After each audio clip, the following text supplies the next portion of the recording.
Till you find your way back home.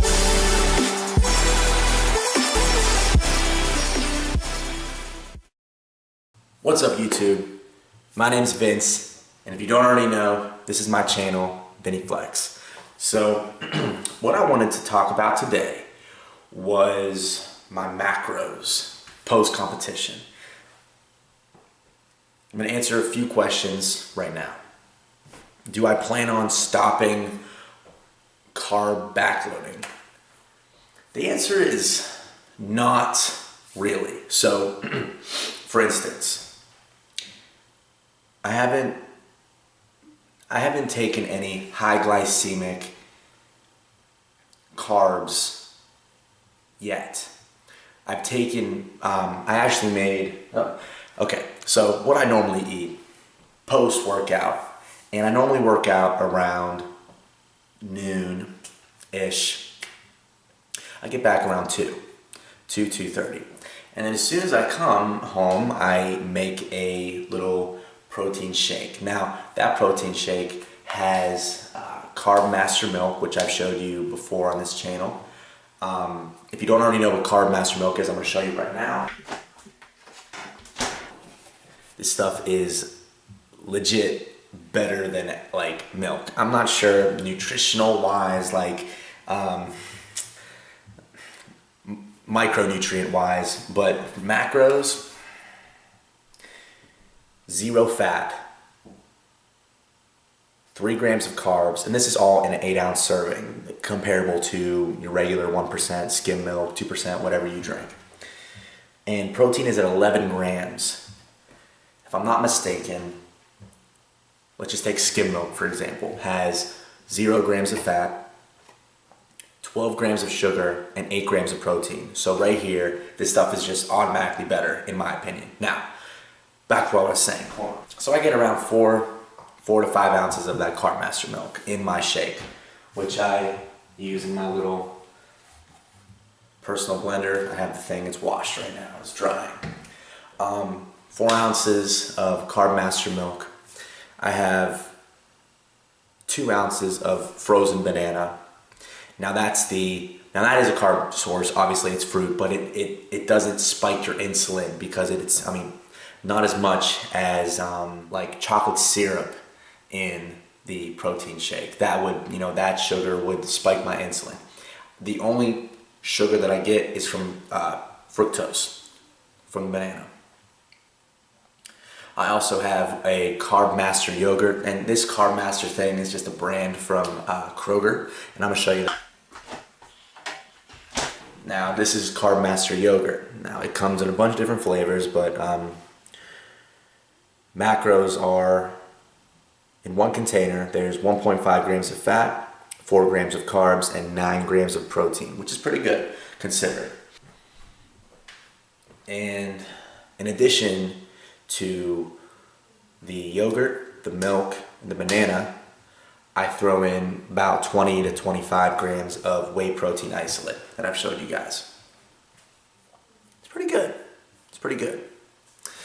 And in addition to that shake, I have 3 ounces of egg whites, 2 large eggs, and I just throw in some hot sauce and what other spices I want with that. And today I just added 2 ounces of chicken breast that I cubed up, and it was pretty good. So that's what I have post-workout.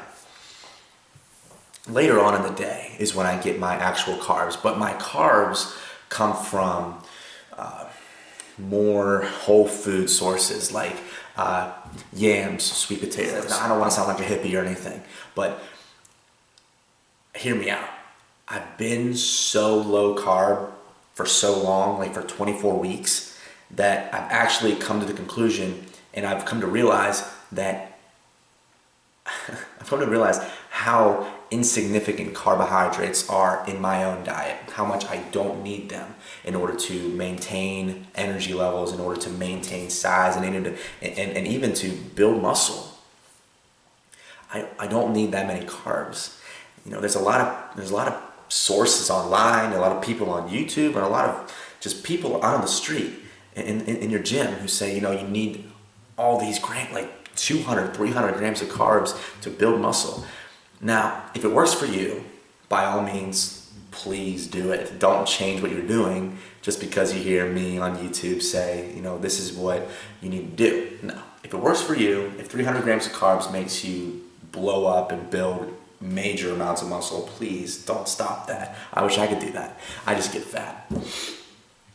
But for me, I've noticed that my carbs don't need to be above 100 grams in order for me to maintain and build muscle.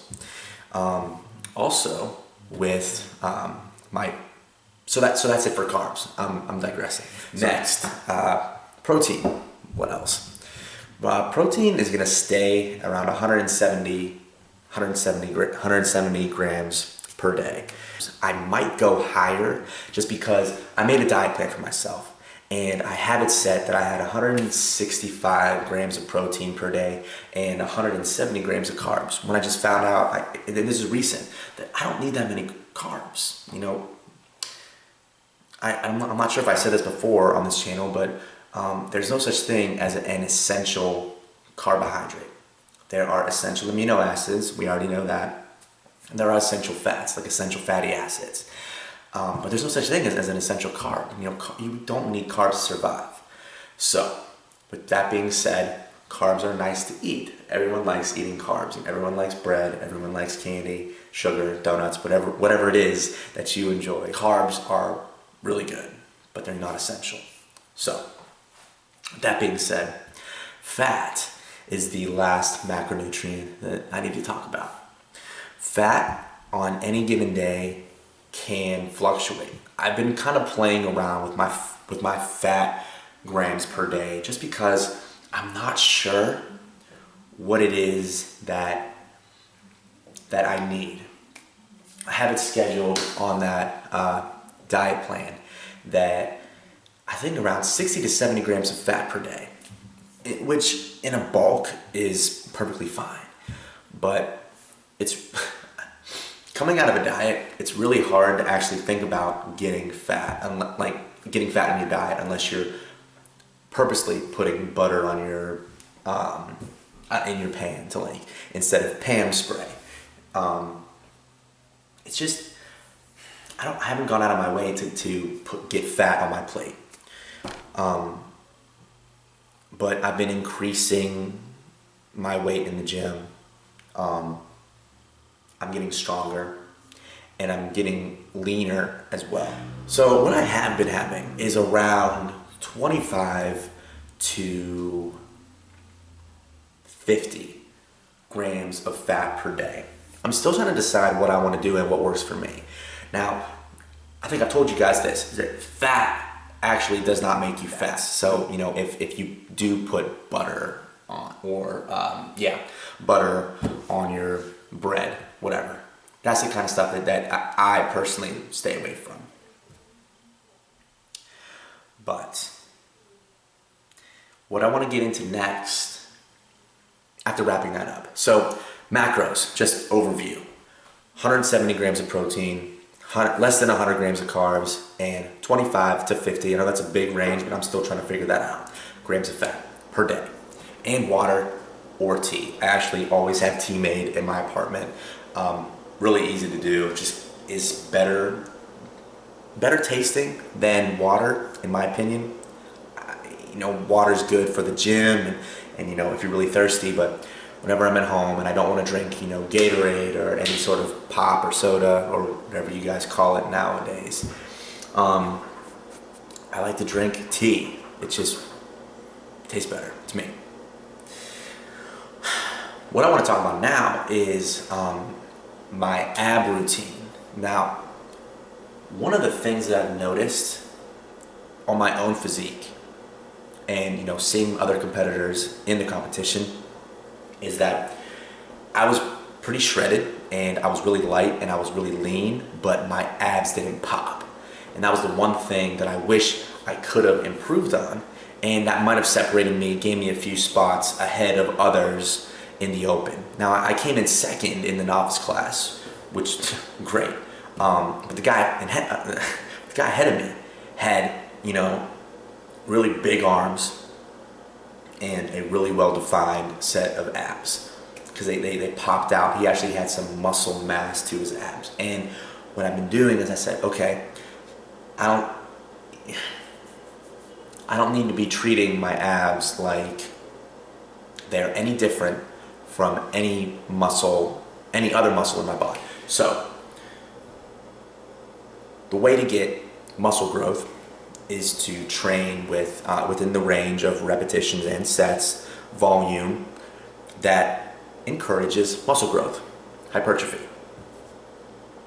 And in addition to that is, you add weight to that exercise. So what I used to do for the competition was 15 to 20 repetitions, even up in the upper echelon of 20 to 25 repetitions of, ab exercises. For maybe like a conditioning thing is what I was going for. I was mostly going for the burn. But what I'm gonna start doing now in this lean bulk is actually go for hypertrophy of my ab area, where I want to get like big blocks on my abs. So they actually, when you get my side positions, where you actually see them come out, if you can imagine. So that's what I'm going for. I also wanted to talk to you guys about what I saw that needed improvement on my own physique for the competition, and it's a goal. I want to hold myself accountable for this during my lean bulk. What I saw on my own physique that needed improvement was, I think my traps needed to be more well defined and a little bit more mass on them. So I'm going to start doing more shrugs to build a little bit more mass. I know as a physique competitor, you don't want big traps. You kind of want to make yourself as wide as possible. But even now, I need bigger traps. It's just my neck looks small. I don't know, whatever. I also wanted to get a more well-defined lower back. I want to get that Christmas tree, if you guys know what that is. Another thing, I need to get bigger arms. I've noticed that, a lot of people that I went up against, I was a lot leaner and maybe shredded. Well, not a lot, but I was more in the lean, athletic look than I think I should have been. So I wanted to get more mass on my arms. I need to get more mass on my chest, on my delts. I just need to be bigger coming into this. So I know I have a lot of diet issues that I need to take care of for competition around October. Well, obviously I'm going to be preparing before that, but I need to take care of my competition diet and figure out what exactly I want to do. Carb backloading, intermittent fasting has its places. I don't think it has it. Hold on. I don't think it will have its place in the next competition diet for myself. If anything, I would implement intermittent fasting during carb backloading. It's fine if you want to have, donuts, white potatoes, spaghetti post-workout, like in the nighttime, and that's supposed to help. But I think that can only do so much, especially for a competition diet. So, to wrap this video up, I want to leave you guys with, 3 things to remember. There's no such thing as an essential carb. 2, fats are not the enemy. And 3, if you're training your abs any different from any other part of your body that you want to get bigger, think about putting on muscle and promoting hypertrophy, and train your abs the way you would any other part of your body. That's one thing, and those are 3 things that I'm going to leave with you guys. Thanks guys for watching. Remember to subscribe to my channel. Remember to follow me on Instagram, Twitter, Facebook. And if you guys have any questions at all, feel free to message me on any of those social media sites or on my email, which is listed in my About section of my channel. And remember, always stay flexed. Oops.